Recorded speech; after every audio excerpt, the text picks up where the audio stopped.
பாடநூல் புத்தகத்தின் விலை உயர்த்திருக்கிறது.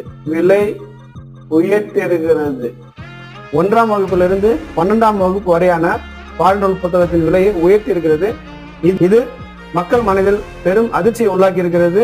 கிட்டத்தட்ட ஒவ்வொரு வகுப்புக்கும் 41%, 38%, 44%, எல்லா வகுப்புக்கும் 25% மேலதான் இந்த அரசாங்கம் இந்த புத்தகத்தின் விலையை உயர்த்தி இருக்கிறது.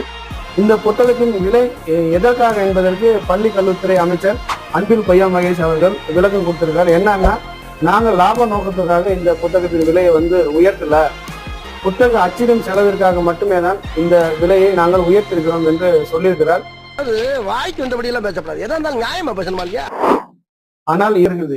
இதனால பாதிக்கப்படுறது அரசாங்கமோ தனியார் பள்ளிக்கூடமோ இல்ல, சாதாரண மக்கள் தான் அப்படிங்கிறத தெரிவிச்சுக்கிறோம்.